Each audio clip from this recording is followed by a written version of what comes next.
Well, we've got an incredible team, both in front of and behind the camera, making the world feel as vivid as possible, bringing a sense of magical realism. The house has been requisitioned as a hospital in the war, and when Mary arrives there, it's still full of sort of relics of this war that's just happened. I got quite fired up just looking at design concepts for this.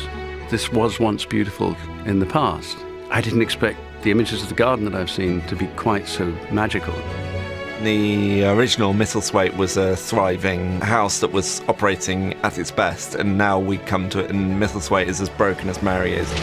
It's not just a ghastly, cobwebby place, it's become that, but you can see that there was once a lot of joy. The ceiling heights I made higher than normally would be.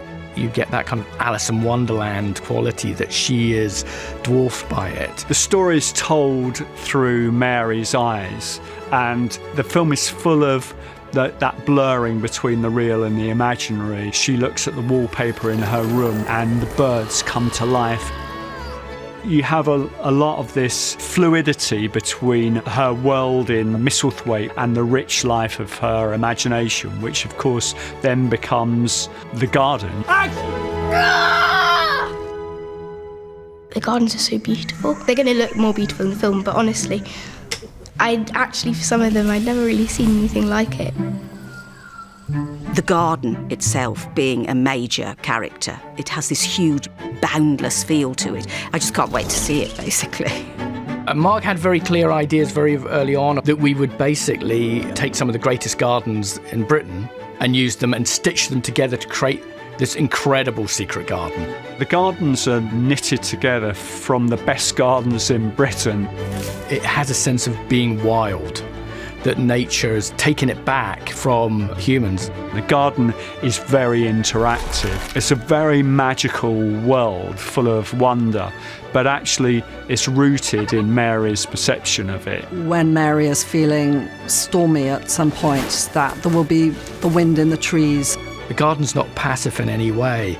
It's a living organism, and it reacts to the characters, and you see the plants move. Some of it's done with just camera tricks, but essentially it was all done through sleight of hand. This is a family film. It appeals to very young children and adults who loved that book as a child. Marc encouraged us all to be part of the storytelling process. There's nothing more important. And it was an amazing experience. He is a wonderful director. Ready?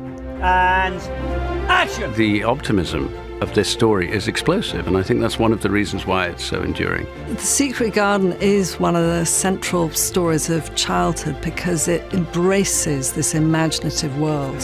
Well, hello there. It might remind them that nature is actually very beautiful and healing, as it is in the story. I think the audience should see that people are really nice once you get to know them, and all you need is a little bit of magic from a garden. The costume, hair and makeup and the set look amazing and go so well together. It's going to be amazing. It's going to be amazing. It's been one of the most creative experiences that I've ever had. This particular telling will be the most immersive telling. It's going to be something very special.